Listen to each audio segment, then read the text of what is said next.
Bismillahirrahmanirrahim wa bihi nasta'in. Alhamdulillahirabbil alamin wassalatu wassalamu ala asyrafil anbiya'i wal mursalin wa ala alihi wa ashabihi ajma'in.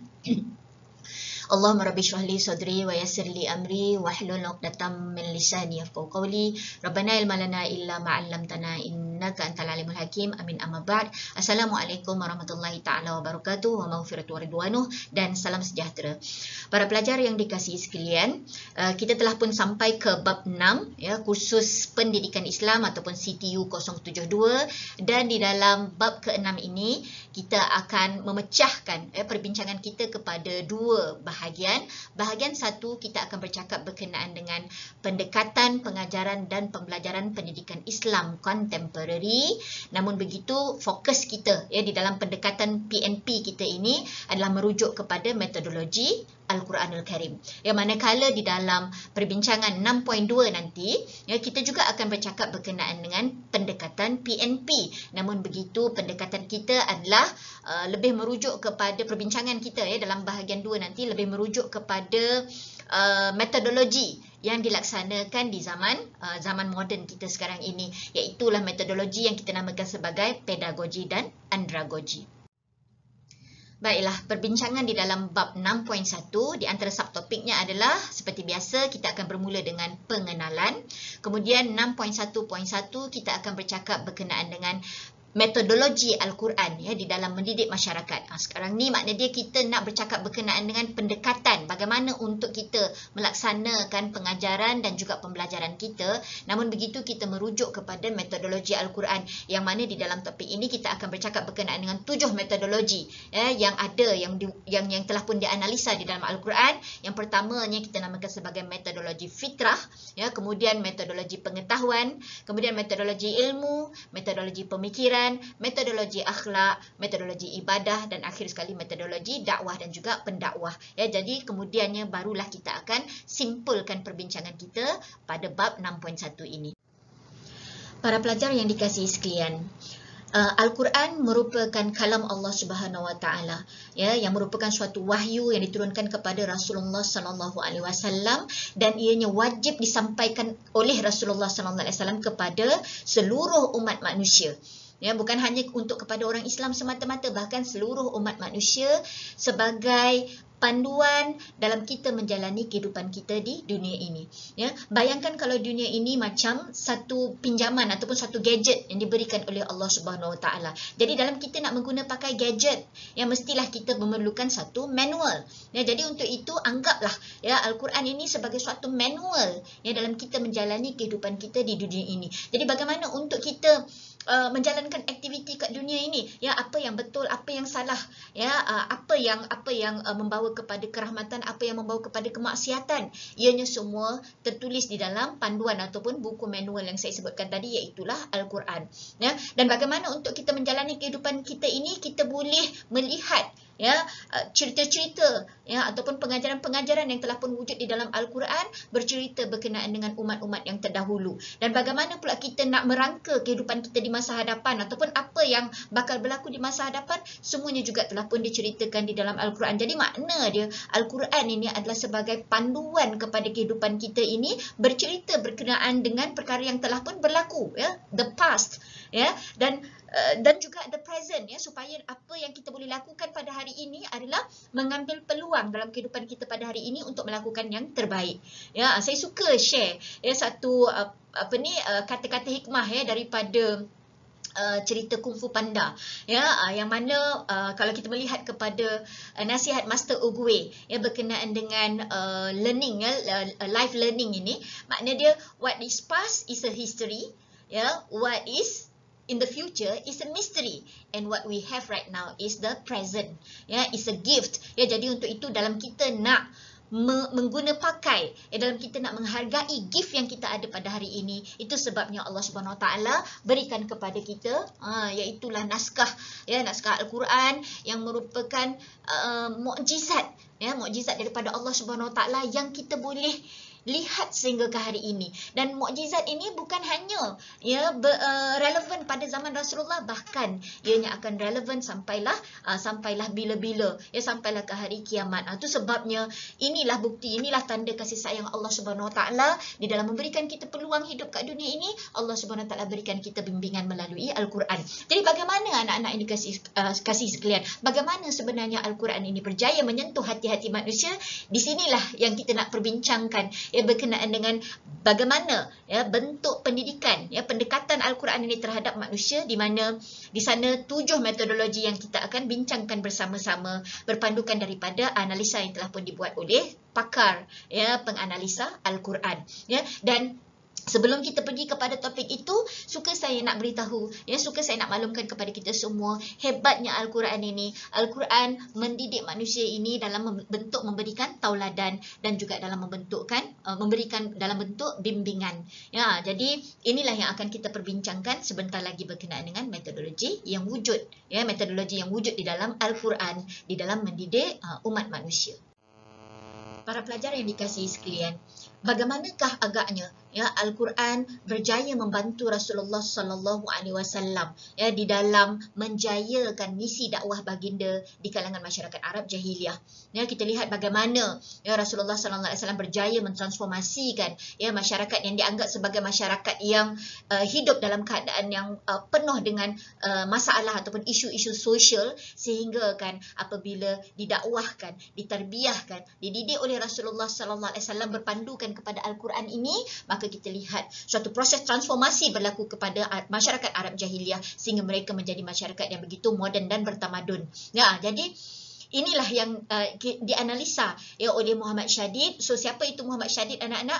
Muhammad Syadid adalah seorang penganalisa Al-Quran yang juga seorang educationist. Jadi untuk itu di dalam analisa beliau, apabila beliau melihat kejayaan Rasulullah ini diaspirasikan daripada metodologi Al-Quran, maka untuk itu ada 7 kategori ataupun 7 strategi yang kita boleh lihat bagaimana sebenarnya Al-Quran ini berjaya menyentuh hati umat ataupun hati masyarakat, sehingga berlakulah proses pendidikan ataupun proses transformasi ke arah yang lebih baik ini. Jadi 7 metodologi itu apa dia, para pelajar yang dikasihi sekalian? Yang pertamanya kita namakan sebagai metodologi fitrah, pengetahuan, ilmu, pemikiran, akhlak, ibadah, dakwah dan pendakwah. Dan selepas ini kita akan huraikan dengan panjang lebar. Baik, metodologi yang pertama adalah metodologi fitrah. Jadi apa yang dimaksudkan dengan metodologi fitrah? Maksudnya Al-Quranul Karim, ketika nak mendidik manusia ini, Al-Quran ni seolah-olah scan kita. Al-Quran ni seolah-olah memahami tujuan apabila kita mula menyentuh Al-Quran. Jadi bila kita memegang saja Al-Quran, anak-anak, apa sebenarnya niat kita? Jika kita nak mendapatkan kebenaran, maka kebenaranlah yang kita akan dapat. Itu sebabnya Al-Quran ni dia ada banyak nama. Ada masanya namanya dikenali sebagai Al-Bayan. Kalau misalnya kita baca Al-Quran sebab kita nak dapatkan ketenangan, maka pada saat ini Al-Quran ini berubah panggilan namanya kepada Al-Bashir. Sebab apa? Sebab dalam Al-Quran ini menceritakan perkara-perkara yang indah-indah. Tetapi andai kata kita nak melihat apa hukuman yang bakal berlaku terhadap diri kita apabila kita melakukan kemaksiatan kepada Allah Subhanahu Wa Taala, maka dia akan datang sebagai An-Nazir, yang memberikan peringatan. Maknanya kata nama Al-Quran itu seolah-olah Al-Quran itu datang kepada kita sebagai An-Nazir, pemberi peringatan. Jadi itu sebabnya anak-anak, Al-Quran membimbing manusia, mengajar manusia, mendidik manusia dengan mengenali fitrah kita. Sebab fitrah kita ni anak-anak, masa kita mula-mula lahir kat dunia ni, kita ni macam kain putih. Kalau kita lihat kepada hadis Rasulullah sallallahu alaihi wasallam yang mafhumnya di dalam bahasa saya lah, Rasulullah seolah-olah memberitahu bahawa setiap anak Adam yang lahir ini, dia lahir seolah-olah macam kanvas putih ataupun kain putih. Maka ibu bapanya lah yang akan melakarkan warna-warna, lukisan-lukisan, sama ada lukisan itu lukisan yang indah ataupun lukisan yang abstrak. Maknanya kata dalam hadis itu Rasulullah menyebutkan ibu bapa mereka lah yang akan menasranikannya, meyahudikannya, ataupun memajusikannya, ataupun akan mengembalikan kita semua kepada aslama ataupun kepada fitrah kita, kepada kesejahteraan. Jadi untuk itu anak-anak yang dikasihi sekalian, Al-Quran setiap kali kita pegang Al-Quran itu, bila dia nak mendidik kita, dia sebenarnya scan diri kita. Kita ni sebenarnya nakkan apa apa niat kita bila kita memegang Al-Quran, maka Al-Quran akan mengajar kepada kita, mendidik kita menggunakan fitrah, ya, fitrah kita sendiri. Jadi ini diakui oleh Maurice Bucaille, ya. So siapa itu Yahya Maurice Bucaille ni anak-anak? Baik, saya pendekkan cerita sebab kita punya perbincangan ni adalah begitu terhad. Maurice Bucaille adalah seorang saintis Perancis yang mana beliau mengkaji, beliau adalah seorang arkeologis yang mengkaji mamia. Jadi satu ketika beliau dipertanggungjawabkan untuk mengkaji kalau tak silap saya The Ramses II, ya, iaitulah ya yang kemungkinan besar itulah dia jasad, ya, jasad Firaun, ya, yang hidup di zaman Nabi Musa alaihissalam. Ya, jadi apa berlaku adalah Maurice Bucaille ni, ya, beliau membuat uji kaji terhadap mamia ini dan didapati, ya, ada spesimen, ya, dalam badan mamia ini yang mempunyai sodium ataupun garam, ya, yang tidak dapat ditemui di daratan, ya. Bahkan garam ini bila dikaji daripada garam buku-buku kajian yang lain, ya, penyelidikan yang lain, maka didapati garam ini tidak datang daripada laut yang biasa-biasa ditemui ataupun laut yang tepian laut yang biasanya akan dipungut garam lah,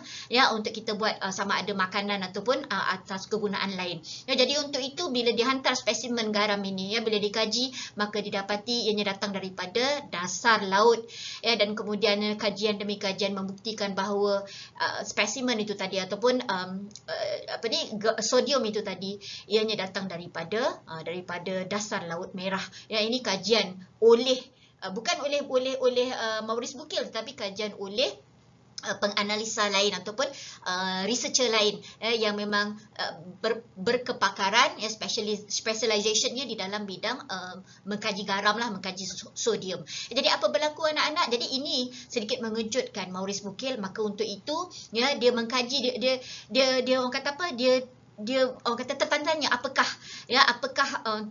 mana kita nak tahu, ya, tentang cerita berkenaan dengan Laut Merah dan sebagainya.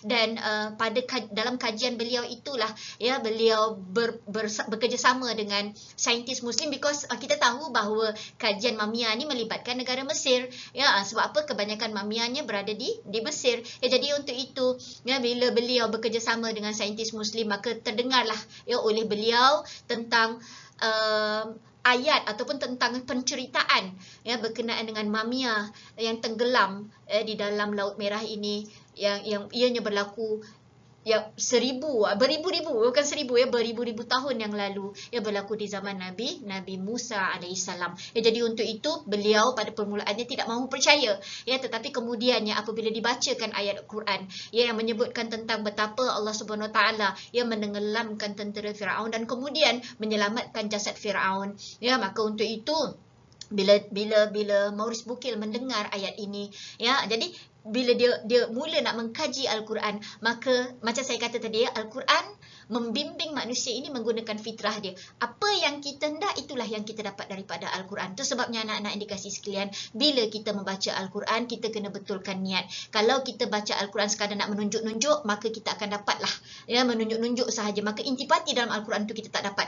Kalau kita baca Al-Quran because kita ni dipaksa oleh orang, ya, maka ianya tidak akan memberikan apa-apa impak ataupun faedah terhadap jiwa dan nurani kita. Tetapi kalau kita membaca Al-Quran, ya, dengan niat untuk mendapatkan maklumat, dengan niat untuk mendapatkan ilmu, maka Al-Quran itu akan meraih, ya, dia scan fitrah kita, ya. Jadi sebagaimanalah Maurice Bucaille, ya, apabila Yahya Maurice Bucaille membaca Al-Quran, pada saat itu menyentuh Al-Quran untuk menganalisa ayat-ayat Al-Quran, maka dengan analisa itulah, ya, Maurice Bucaille menemui hidayah. Jadi inilah yang kita katakan metodologi Al-Quran yang pertama, ya, mengajar manusia dengan fitrah. Jadi apa intipati ataupun apa pengajaran yang kita dapat daripada sini? Seandainya nanti kamu bakal menjadi guru ataupun pensyarah, maka mulakanlah, ya, langkah kamu di dalam nak mengenali para pelajar kamu dengan menggunakan metodologi fitrah. Ya, kenali pelajar-pelajar kamu, buat SWOT analisis, ya, tengok pada dia punya strength, dia punya weaknesses, kan. Jadi barulah kita tahu bagaimana untuk kita membantu pelajar-pelajar kita based on, ya, merujuk kepada fitrah mereka.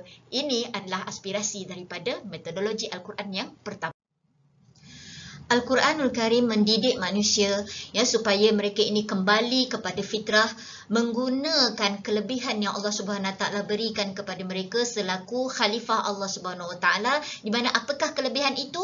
Kelebihan itu ada dua ya. Yang pertamanya, Allah Subhanahu Wa Taala menganugerahkan kepada manusia kelebihan akal fikiran, ya, kemampuan untuk berfikir, dan satu lagi adalah anugerah untuk bertutur. Itu sebabnya kita melihat manusia ini berikan apa sahaja bahasa ya, insya-Allah ya, dengan determination ya, dengan kesungguhan ya, mereka ini akan dapat menguasai pelbagai jenis bahasa ya. Itu bergantung kepada minat masing-masing lah. Tetapi bila kita bercakap berkenaan dengan kelebihan akal fikiran ini, dengan menggunakan akal fikiran inilah anak-anak kita akan dapat kembali semula kepada fitrah kita yang asal.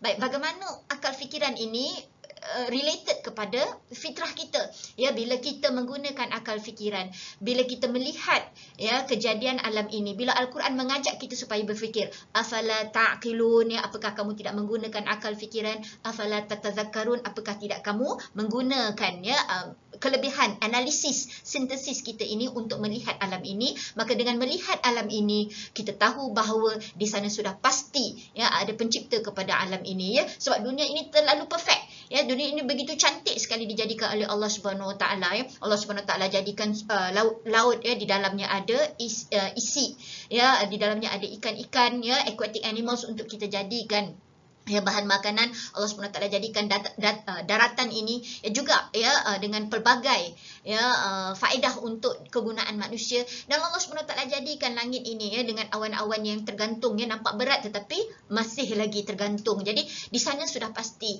ya, bila kita menggunakan akal fikiran kita, akhirnya ya kita akan mengiktiraf apa yang disampaikan oleh Al-Quran, yang mana tanda-tanda ya kehebatan dunia ini menunjukkan tanda-tanda kebesaran Allah Subhanahu Wa Taala. Dan sudah pasti ya, apabila dunia ini dijadikan dengan begitu teliti ya, sudah pastilah ya pencipta kepada dunia ini ya merupakan ya zat yang maha hebat ya, zat yang esa ya, di mana tidak ada percanggahan pandangan berlaku di situ. Jadi dengan sendirinya daripada fitrah kita ni tadi menggunakan akal fikiran ya, kita kembali semula ya kepada kefahaman kita tentang keesaan Allah Subhanahu Wa Taala. Buktinya kita akan dapat lihatkan di dalam ayat-ayat Al-Quran yang akan kita bincangkan sebentar.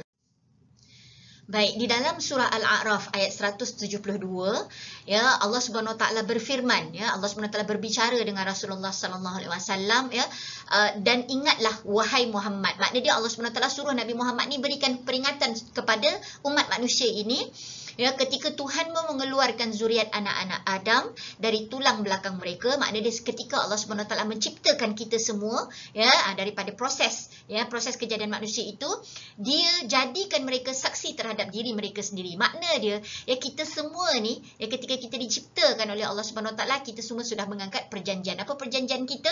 Ya, Allah Subhanahu Wa Taala bertanyakan, bukankah aku Tuhan kamu?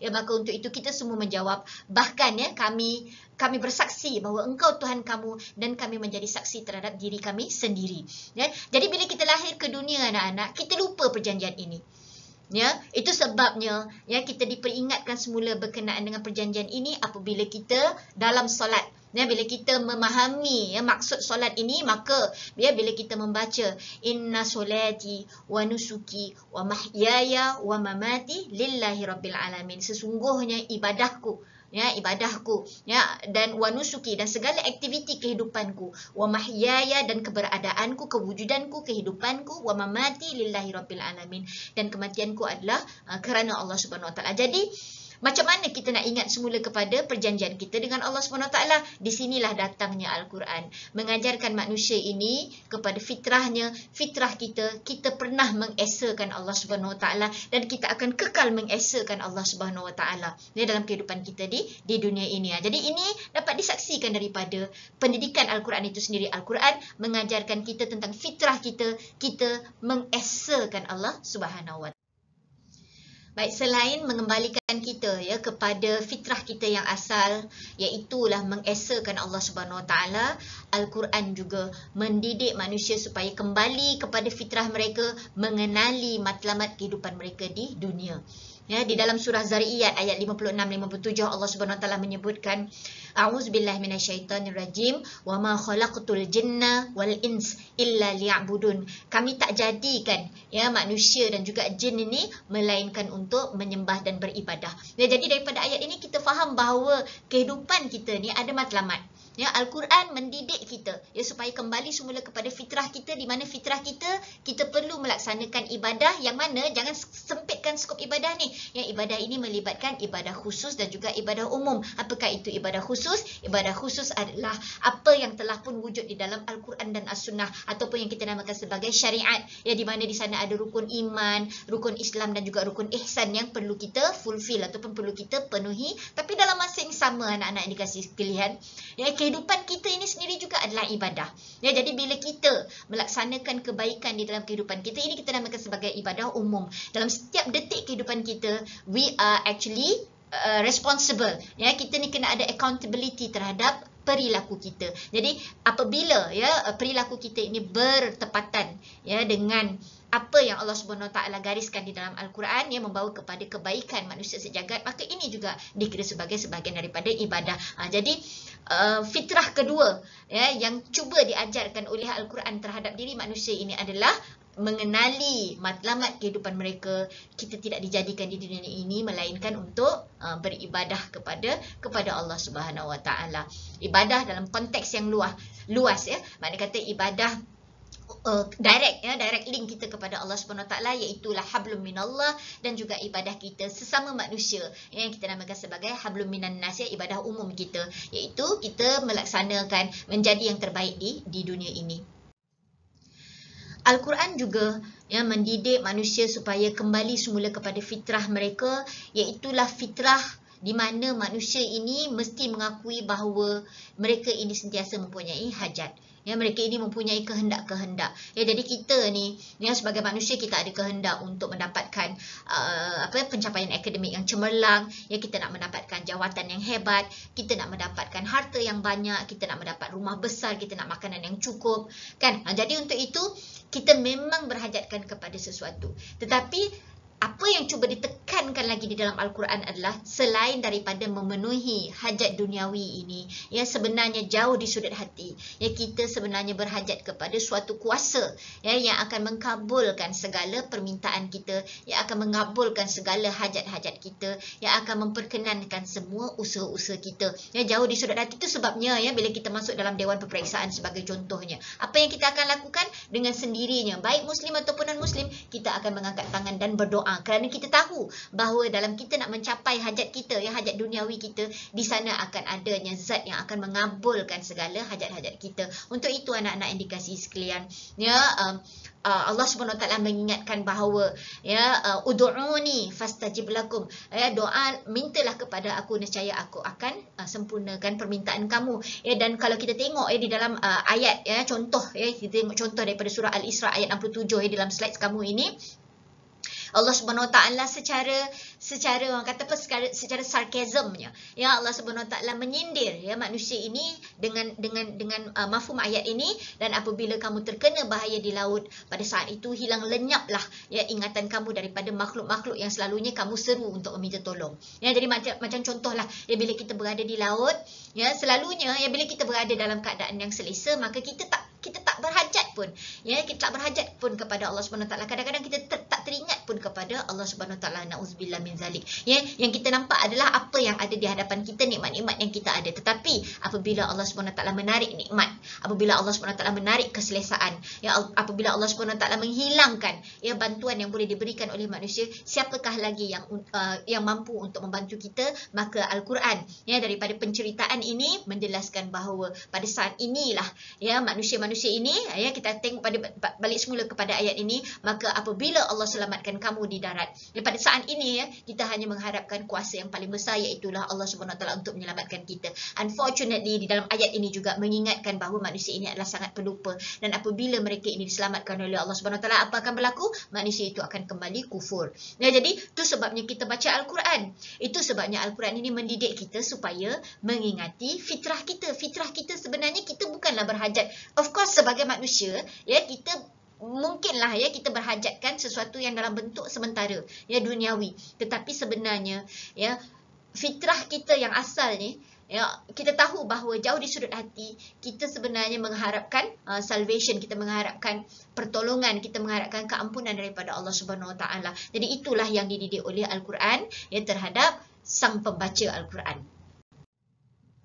Jadi impak daripada metodologi fitrah ini, kita faham bahawa Al-Quran mendidik manusia ya untuk kembali semula kepada fitrah kita, fitrah kejadian kita yang asal. Apa dia fitrah kejadian kita yang asal? Yang pertamanya ya, kita bertanggungjawab untuk mengesakan Allah Subhanahu Wa Taala. Makna dia ya bila kita melihat ya keindahan alam di sekitar kita ini, kita mengiktiraf di sana wujudnya Allah Subhanahu Wa Taala dan kita mengesakannya. Itu yang pertama. Dan yang keduanya ya, dengan Al-Quran ini tadi mendidik manusia supaya mengenali matlamat kehidupan mereka. Fitrah kita, ya fitrah kita hidup kat dunia ini, kita hidup dengan matlamat. Yang mana matlamat kita apa dia? Iaitulah beribadah kepada Allah Subhanahu Wa Taala. Jadi dalam kita nak memahami ya apa maksud ibadah ini, ibadah umum dan ibadah khusus, itu yang menyebabkan kita bertanggungjawab untuk mendalami lagi ilmu pengetahuan. Dan yang ketiganya, Al-Quran juga mendidik kita secara kembali semula kepada fitrah kita. Apa fitrah kita? Fitrah kita sebagai manusia, kita sentiasa berhajat kepada sesuatu.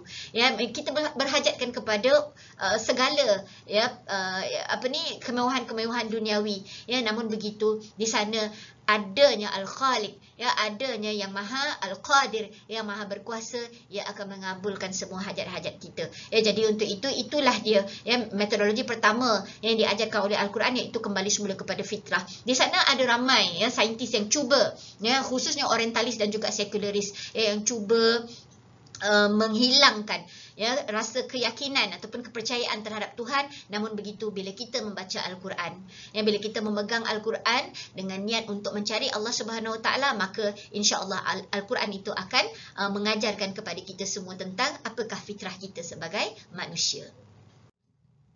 Baik, pelajar-pelajar yang dikasihi sekalian, metodologi kedua ya yang dapat kita analisa daripada Al-Quran ya, bagaimana Al-Quran mendekati ya umat manusia ataupun mendidik umat manusia adalah dengan menyedarkan kita tentang pengetahuan. Apa yang dimaksudkan dengan metodologi pengetahuan di sini? Al-Quran mengajarkan kepada manusia bahawa segala yang berlaku dalam kehidupan kita adalah di dalam pengetahuan Allah Subhanahu Wa Taala. Makna dia perkara yang sebelum, ya perkara yang selepas dan perkara yang sedang berlaku sebenarnya adalah sebahagian daripada takdir Allah Subhanahu Wa Taala. Jadi bila kita sedar bahawa segala-gala yang berlaku di dalam kehidupan kita adalah di dalam pengetahuan Allah Subhanahu Wa Taala, maka akan timbullah jiwa-jiwa yang kental. Ya, akan timbullah jiwa-jiwa yang bersedia untuk menerima apa sahaja takdir Allah Subhanahu Wa Taala selepas kita meletakkan usaha kita. Yang makna dia, kita usaha dulu, barulah kita meletakkan rasa tawakal kita kepada Allah Subhanahu Wa Taala. Sebab kita percaya, kita yakin bahawa apa yang berlaku terhadap diri kita, apa consequences yang kita terima daripada tindakan kita, semuanya adalah dengan pengetahuan Allah Subhanahu Wa Taala. Itu sebabnya sebagai seorang mukmin ya, kita akan menerima hakikat bahawa asa an takrahu syai'an wa huwa khairul lakum. Ada masanya kamu bencikan kepada sesuatu itu, tetapi itulah yang terbaik untuk diri kamu. Ya, wa asa an tuhibbu syai'an wa huwa syarrul lakum. Dan ada masanya kita teringin nak dapatkan sesuatu, kita suka pada sesuatu, tetapi ianya tidak baik untuk diri kita. Ya, jadi untuk itu Allah Subhanahu Wa Taala Maha mengetahui ya. Jadi ianya akan melahirkan jiwa-jiwa yang redha. Itu sebabnya Allah SWT pujuk ya, kalau kita tengok ya bagaimana hijrah Rasulullah sallallahu alaihi wasallam bersama dengan Abu Bakar As-Siddiq ya, ada rasa sedih ya, ada rasa kesal sedikit di dalam hati. Ya, Abu Bakar As-Siddiq bukan kesal mengikuti Rasulullah berhijrah, tak, tetapi kesal kerana tidak dapat melindungi Rasulullah sallallahu alaihi wasallam ya daripada mara bahaya ataupun daripada potential danger ya yang sedang mengejar mereka ketika mereka berhijrah. Namun begitu Allah Subhanahu Wa Taala memujuk ya Rasulullah sallallahu alaihi wasallam dan juga Abu Bakar dengan menyebutkan la tahzan innallaha ma'ana. Jadi bila kita sedar ya bahawa segala yang berlaku ini di dalam pengetahuan Allah Subhanahu Wa Taala, maka apa yang akan berlaku tadi anak-anak, maka jiwa kita akan menjadi sabar ya dengan segala cobaan ya, cabaran yang ada di dunia ini, dan kita redha ya dengan segala takdir yang telah pun ditentukan oleh Allah Subhanahu Wa Taala terhadap diri kita. bukti segala perkara yang berlaku terhadap diri kita ya adalah di dalam pengetahuan Allah Subhanahu Wa Taala. Ya, kita boleh lihat dalam surah Yunus ayat yang ke-61, Allah Subhanahu Wa Taala menyebutkan ya dalam firman-Nya yang bermaksud, tidak akan hilang lenyap daripada pengetahuan Tuhanmu sesuatu yang sehalus-halus atau seringan-ringan yang ada di bumi dan juga di langit, dan tidak ada yang lebih kecil dari itu dan tidak ada yang lebih besar melainkan semuanya telah tertulis di dalam buku yang ataupun kitab yang nyata. Yang maksudnya di sini ya, kita faham bahawa apa yang berlaku terhadap diri kita ya semuanya berlaku secara qada dan qadar. Itu menyebabkan ya keimanan kita semakin utuh terhadap ketentuan Allah Subhanahu Wa Taala. Namun begitu anak-anak yang dikasihi sekalian, Allah Subhanahu Wa Taala memang telah mentakdirkan sesuatu terhadap diri kita. Ya, tetapi qada Allah Subhanahu Wa Taala ini akan bergantung kepada usaha kita. Ya, jadi untuk itu bila kita sedar sekali dalam pengetahuan Allah Subhanahu Wa Taala, bila kita nak melakukan sesuatu kita akan menjadi semakin kuat. Ya, maknanya kata bila kita nak mencapai ya impian kita ya, bila kita nak mencapai cita-cita kita, kita akan menjadi semakin kuat sebab kita percaya di sana adanya ya pengetahuan Allah Subhanahu Wa Taala yang terbaik ya untuk diri kita. Metodologi ketiga ya yang boleh kita analisa daripada pendekatan, pengajaran dan pembelajaran di dalam Al-Quran ya dalam proses mendidik manusia ini, iaitulah yang kita namakan sebagai metodologi ilmu. Apa maksud metodologi ilmu? Al-Quran mengulang-ulang sebut ya perkataan ilmu ini di dalam Al-Quran sehingga hampir 800 kali. Kenapa? Kerana nak menunjukkan ketertinggian ilmu ya ataupun kepentingan ilmu ini sebelum aktiviti-aktiviti yang lain. Ya, jadi kalau kita melihat ya, arahan yang mula-mula sekali turun kepada Rasulullah sallallahu alaihi wasallam sendiri pun adalah Iqra bismi rabbikal ladzi khalaq. Ya, makna kata bila Allah Subhanahu Taala suruh Rasulullah ini baca ya, indulge ilmu, cari ilmu, buat research, analisa ya, buat ekspedisi, buat eksplorasi, makna je nak menunjukkan kepada umat manusia ini betapa ilmu itu datang sebelum aktiviti-aktiviti yang lain. Yang mana sebelum kita nak berakidah kena ada ilmu dulu. Ya, sebelum kita nak beribadah kena ada ilmu dulu. Sebelum kita nak bermuamalah, bermunakahah, ya, bersiasah ya, dan juga melaksanakan apa-apa yang berkaitan dengan syariah, perundangan jenayah dan sebagainya, semuanya memerlukan kepada ilmu. Dan ilmu ni anak-anak signifikannya ianya adalah sebahagian daripada pengetahuan Allah Subhanahu Wa Taala. Ianya umpama macam satu gift ya, suatu anugerah daripada Allah Subhanahu Wa Taala. Buktinya kita tengok ya betapa Nabi Adam alaihissalam ya ketika berada di Lauh Mahfuz ya, ketika nak diturunkan ke dunia ya untuk menjadi khalifah ya kepada umat manusia, kepada alam sekitar ini, Nabi Adam juga telah pun diajarkan dengan sedikit ilmu pengetahuan sebagai persediaan awal ya. Jadi untuk itu Al-Quran ya melalui metodologi yang ketiga ni kita nampak ya Al-Quran berusaha untuk mengangkat darjah ilmu dan mengangkat darjat orang yang mencintai ilmu. Baik, bukti kepentingan ilmu ini dapat kita lihat ya bagaimana Rasulullah sallallahu alaihi wasallam berjaya mentransformasikan masyarakat Arab jahiliyah. Ianya bukan disebabkan oleh keuangan, ianya bukan disebabkan oleh kuasa, tetapi ianya adalah disebabkan oleh ilmu. Ya, jadi bila Rasulullah sallallahu alaihi wasallam mendidik para sahabat ridwanullahu anhum, kemudian legasinya disambung pula oleh tabi'in dan kemudian tabi'in membawa kepada suatu proses ketamadunan yang luar biasa yang telah pun dicapai oleh umat Islam satu ketika dahulu. Jadi inilah nak menunjukkan betapa ya Al-Quran nak menunjukkan tentang kepentingan menuntut. Baik, metodologi seterusnya ya yang boleh kita analisa ya daripada pendekatan Al-Quran di dalam mendidik manusia ini, iaitulah metodologi pemikiran ya, di mana kalau kita melihat tadi ya turutan ya metodologi ini tadi, yang pertama sekali ya Al-Quran mengajarkan kita supaya kembali semula kepada fitrah. Fitrah kita ni sebagai manusia, kita diberikan anugerah untuk berfikir. Ya, jadi untuk itu ya kita melihat Al-Quran sangat menggalakkan manusia ini berfikir ya, sebagaimana diskusi kita sebelum ini. Al-Quran menyebutkan afala tatafakkarun ya, afala tatazakkarun, afala ta'qilun, apakah kamu ini tidak berfikir, tidak menggunakan akal. Ini tujuannya adalah untuk membentuk manusia yang kritis. Ya, namun begitu anak-anak, dalam kita menyampaikan idea kritikal kita ataupun idea kritis kita ya, kita hendaklah menyedari bahawa di sana adanya pengetahuan Allah Subhanahu Wa Taala. Itu sebabnya anak-anak ya, pemikiran kita ni tak sampai akal kita ni kepada pengetahuan Allah Subhanahu Wa Taala, kerana pengetahuan Allah Subhanahu Wa Taala itu maha luas. Disebutkan di dalam surah Al-Kahfi kan ya, bagaimana kalau 7 lautan ya, lautan Pasifik lah, Atlantik lah, Mediterranean lah, lautan Hindi lah, Laut Cina Selatan dijadikan ya sebagai ink, manakala pokok-pokok di seluruh dunia ni, tumbuh-tumbuhan dijadikan sebagai tinta. Dalam Al-Quran ni surah Al-Kahfi disebutkan la nafidal bahru qabla an tanfad kalimatu rabbi. Maknanya kata akan keringlah lautan dan akan habislah pokok-pokok ini seandainya dijadikan sebagai ink dan juga tinta ya untuk menuliskan ilmu-ilmu Allah Subhanahu Wa Taala. Nak tunjuknya ya pengetahuan Allah Subhanahu Wa Taala itu sangat luas. Itu sebabnya macam mana pun kita bermikir, tapi Al-Quran menjelaskan kepada kita bahawa pengetahuan Allah Subhanahu Wa Taala itu lebih luas. Itu sebabnya selepas metodologi pengetahuan tadi, adanya metodologi ilmu. Nak tunjuknya Allah Subhanahu Wa Taala itu tidak kedekut. Ya Allah Subhanahu Wa Taala itu memberikan ilmu mengikut kemampuan kita, dan kemudiannya barulah dengan ilmu itu kita menjadi pemikir. Itu sebabnya anak-anak ya, bila kita ada ilmu ya, bila pemikiran kita ini berlandaskan kepada Al-Quran dan As-Sunnah ya, kita tidak akan menjadi liberalis ya, kita tidak akan berusaha ataupun kita tidak akan meringan-ringankan ya urusan agama di dalam pemikiran kita,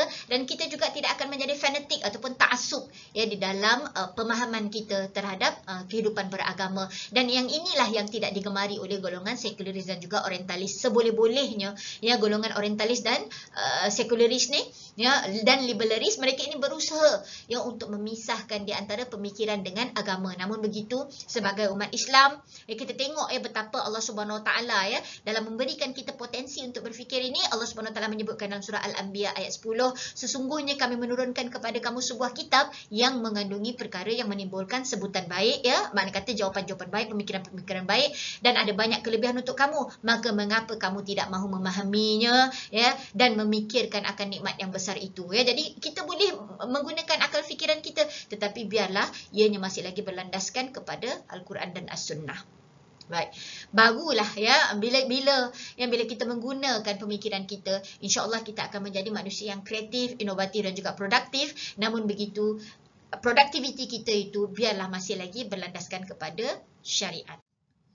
Jadi para pelajar dikasihi sekalian, apabila kita telah pun mengetahui fitrah kita, ya apabila kita tahu bahawa pengetahuan Allah Subhanahu Wa Taala itu adalah maha luas yang meliputi apa yang kita perlukan, apa kehendak kita, dan kemudiannya Allah Subhanahu Wa Taala anugerahkan kita dengan sedikit ilmu dan kita sudah diberikan potensi untuk berfikir, maka daripada komponen-komponen ini barulah datangnya satu lagi metodologi yang dididik oleh Al-Quran terhadap kita, iaitulah metodologi akhlak. Ya, itu sebabnya ya tak guna kalau kita ada ilmu tapi kita tidak ada akhlak. Tak guna kalau misalnya kita ni cerdik akal.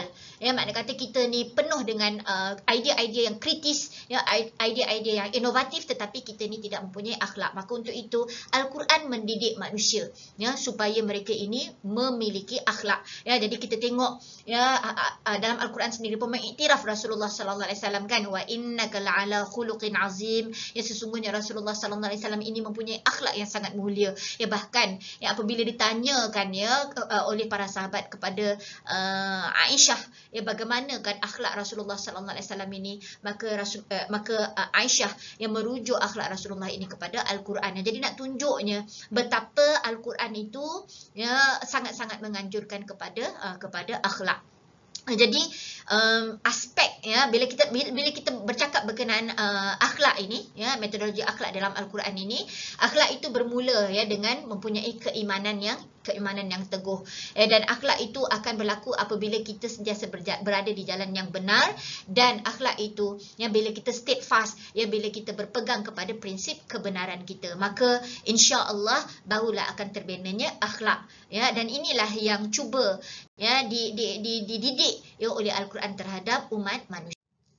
Baik, sebagaimana yang saya sebutkan tadi ya, akhlak ini ya dia mesti berbaskan kepada kewujudan iman. Ya, jadi bila kita ni yang mempunyai akhlak yang mulia, akhlak yang tinggi, itu menjelaskan ya sejauh mana keimanan kita. Ya, jadi bila kita ni hilang ya nilai-nilai murni ataupun akhlak, maka itu yang pepatah kata tepuk dada tanya iman, tepuk dada tanya selera ya. Jadi makna dia bila kita bercakap sebagai contohnya ataupun bila kita melakukan sesuatu, ianya menggambarkan ya keimanan dalam diri kita ya. Itu sebabnya bila kita dah ada iman, kita akan sentiasa berada di dalam jalan kebenaran ya. Jadi bila kita berada dalam jalan kebenaran ini, makna dia kita tahu apa yang kita sedang laksanakan ini adalah perkara yang betul ya. Jadi bila ada kritikan ataupun tomahan terhadap diri kita, maka kita akan steadfast ya, maka diri kita akan jadi mantap. Maknanya kata kita yakin ya terhadap apa yang sedang kita laksanakan adalah yang terbaik, dan itulah maksud intipati daripada metodologi. Para pelajar yang dikasihi sekalian, ya, setelah kita menganalisa 5 metodologi ya yang ada di dalam Al-Quran ini tadi, bermula dengan metodologi fitrah. Ya, jadi kita tahu dalam kehidupan kita ini ya, kita mengesakan Allah Subhanahu Wa Taala, kita ada matlamat dalam kehidupan kita ya, dan kita tahu bahawa segala yang berlaku di dalam kehidupan kita ini semuanya dalam pengetahuan Allah Subhanahu Wa Taala. Dan daripada metodologi ini jugalah ya, daripada didikan Al-Quran ini jugalah kita sedar bahawa Allah Subhanahu Wa Taala memberikan keizinan ya, menggalakkan untuk kita menuntut ilmu pengetahuan. Ya, jadi untuk itu bila kita dah ada ilmu, barulah kita mempunyai pemikiran yang rasional dan jelas, dan dengan pemikiran yang rasional ini tadi datanglah akhlak yang murni, akhlak yang mulia. Jadi apakah itu sahaja tuntutan dalam kehidupan kita? Tidak. Al-Quran mengajarkan metodologi yang seterusnya ya, dalam kita nak mendidik jiwa-jiwa manusia ini adalah metodologi ibadah. Ya, jadi tadi kita dah tahu dah ya, dalam diskusi kita yang sebelum ini kita dah tahu bahawa kehidupan kita ini secara fitrahnya kita memang ada matlamat ya. Jadi matlamat kita adalah untuk melaksanakan ibadah. Tu sebabnya ya Al-Quran mengingatkan kita semua ya tentang pledge kita, tentang janji kita dalam setiap kali kita menunaikan solat. Apa kita sebut anak-anak? Kita akan sebutkan inna solati wa nusuki wa mahyaya wa mamati lillahi rabbil alamin. Sesungguhnya ya ibadah kita, ibadah umum dan khusus kita ya,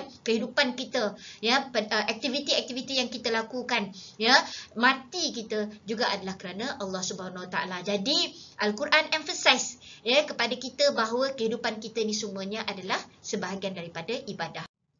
Dan bila kita beralih kepada metodologi yang terakhir yang telah pun disenaraikan oleh Muhammad Syadid, maka di sana datanglah metodologi yang kita namakan sebagai metodologi dakwah dan pendakwah. Jadi anak-anak yang dikasihi sekalian, kehidupan kita ni adalah kehidupan bermasyarakat.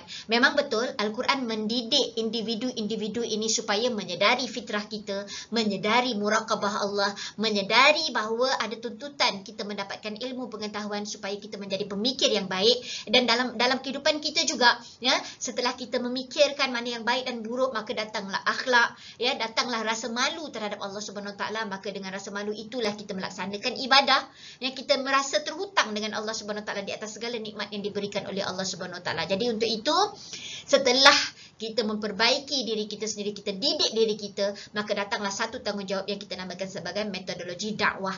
Ya, jadi metodologi dakwah ini disebutkan di dalam Al-Quran secara jelas, di mana Al-Quran menyuruh kita ni a'muru bil ma'ruf ya, makna kata buatlah ya, al-amru bil ma'ruf ya, ajaklah kepada kebaikan, wan nahyi anil munkar, dan tinggalkanlah kemungkaran. Ya, makna kata anak-anak yang dikasihi sekalian, ya dalam metodologi dakwah ini pun kita bukan sampai nak tunggu sampai kita ni 100% baik baru kita nak berdakwah kepada orang, baru kita nak mengajak orang lain untuk melaksanakan kebaikan.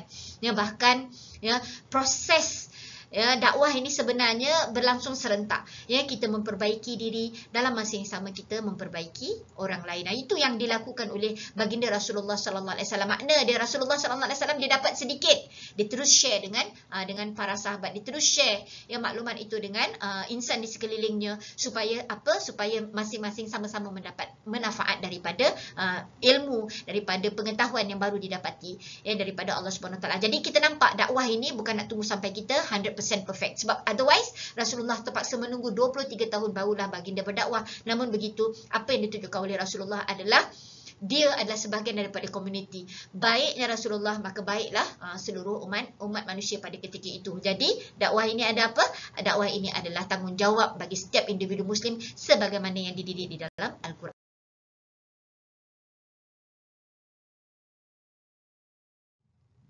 Dan di dalam kita melaksanakan dakwah ini ya, ianya mempunyai banyak strategi ya. Kalau kita tengok pendekatan Rasulullah sallallahu alaihi wasallam dalam berdakwah, selain daripada diri baginda sendiri ya sebagai rujukan utama ataupun sebagai booster ya kepada usaha-usaha dakwah ini, kita tengok Rasulullah sallallahu alaihi wasallam juga turut menghantar utusan. Jadi sometimes anak-anak dalam usaha dakwah ini kadang-kadang kita tak cukup kuat, kita tak cukup strong, kita tak cukup berani untuk mengajar orang untuk membuat kebaikan ataupun untuk menghalang orang daripada memberhentikan kemaksiatan. Jadi maka untuk itu jika kita perlukan kepada dakwi hierarki, kalau kamu masih ingat lagi lah perbincangan kita pada topik kita yang pertama dahulu, kalau kita masih ingat lagi dakwi hierarki itu adalah saling bahu-membahu di dalam melaksanakan dakwah. Jadi Rasulullah juga jika diri baginda tak dapat nak pergi, baginda akan menghantar utusan. Selain daripada itu, bagaimana dakwah Rasulullah mempersaudarakan Muhajirin dan Ansar, mempersaudarakan di antara orang yang bermusuh. Itu sebabnya dakwah ini maksudnya begitu luas.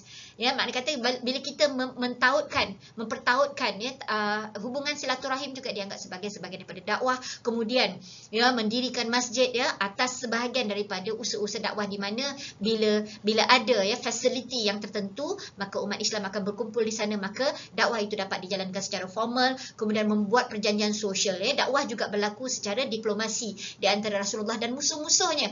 Kadang-kadang hubungan diplomasi dia berlaku dengan rakan, dengan allies, tetapi ada masanya juga perjanjian boleh berlaku di antara dua pihak yang berselisih ataupun bermusuh. Namun begitu disebabkan oleh termeterinya perjanjian itu, maka ini adalah di antara usaha-usaha dakwah.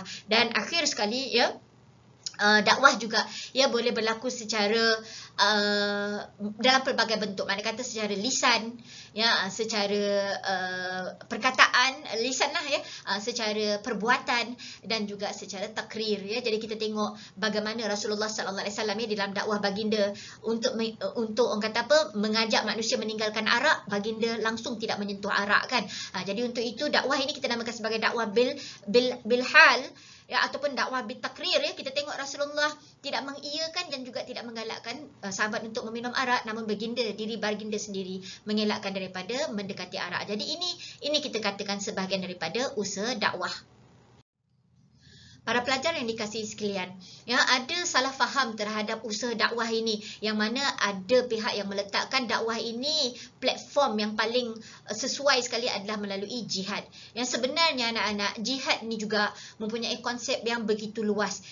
Jihad ini boleh berlaku secara jihad ilmu, jihad harta, jihad tenaga, jihad apa lagi, jihad idea, dan juga jihad dalam bentuk senjata, persenjataan. Jadi untuk itu sebenarnya jihad ini boleh berlaku secara senjata apabila usaha-usaha dakwah itu dihalang. Jadi di sana ada tuduhan daripada para orientalis dan juga sekularis yang mengatakan bahawa Islam ini tersebar dengan menggunakan mata pedang, sedangkan kita melihat pendekatan Rasulullah sallallahu alaihi wasallam ianya bermula dengan Rasulullah berdakwah dahulu. Maknanya kata bermula dengan dakwah bil hal, dakwah bil takrir, dan kemudiannya Rasulullah juga dakwah bil lisan. Maknanya kata Rasulullah menyampaikan maklumat. Namun begitu apabila Rasulullah sallallahu alaihi wasallam mempunyai halangan, meaning that Rasulullah tidak dapat pergi ke mana-mana tempat tertentu untuk baginda berdakwah, baginda akan menghantar utusan sebagaimana yang kita diskusikan sebentar tadi. Namun begitu seandainya dengan menghantarkan utusan, dengan menghantarkan surat, dengan meminta keizinan untuk menyampaikan kebenaran, menyampaikan ilmu dan juga maklumat yang kita dapat, yang didapati oleh Rasulullah sallallahu alaihi wasallam daripada Allah Subhanahu Wa Taala ini, apabila usaha itu dihalang, barulah Rasulullah sallallahu alaihi wasallam beralih kepada platform jihad. Jadi untuk itu jihad ini sebagaimana yang disebutkan tadi, jihad ini mempunyai maksud yang begitu luas. Jadi apakah jihad itu sebahagian daripada dakwah? Yes, jihad itu juga kita boleh anggap sebahagian daripada usaha-usaha dakwah. Namun begitu, jihad persenjataan ini hanya datang sebagai option yang terakhir, bukanlah sebagai penyelesai kepada kesemua masalah. Jadi para pelajar yang dikasihi sekalian, kita sampai kepada kesimpulan perbincangan ataupun diskusi kita di dalam bab 6.1 ini. Kita bercakap berkenaan dengan pendekatan pengajaran dan pembelajaran melalui metodologi Al-Quran. Maknanya kata Al-Quran juga mendidik masyarakat.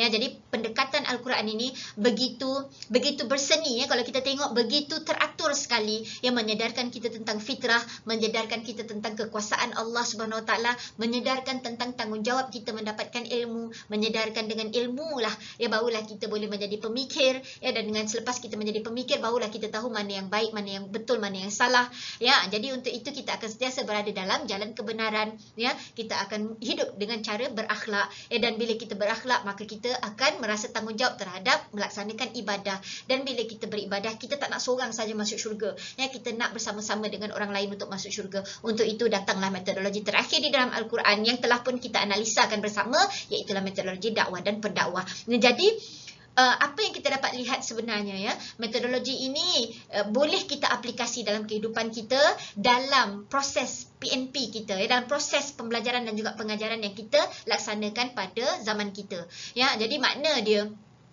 apa yang diajarkan oleh Al-Quran itu current ya, makna kata relevan sehinggalah ke akhir zaman ya. Jadi cuma bezanya sama ada kita nak mengambil ya salah satu daripada metodologi itu, ataupun mungkin kita nak mengikut jejak langkah Al-Quran itu, melakukan step demi step ya. Jadi itu terpulanglah kepada umat Islam, yang pastinya 7 metodologi ini adalah 7 metodologi yang terbaik ya, yang telah pun ya dibuktikan dengan kejayaan Rasulullah sallallahu alaihi wasallam di dalam merubah keadaan masyarakat Arab jahiliyah ya kepada masyarakat yang lebih moden dan lebih bertamadun ya. Jadi untuk itu anak-anak yang dikasihi sekalian, saya tutup ya perbincangan kita di dalam topik ini dengan aqulu qauli hadza wa astaghfirullah li wa lakum. Wassalamualaikum warahmatullahi taala wabarakatuh.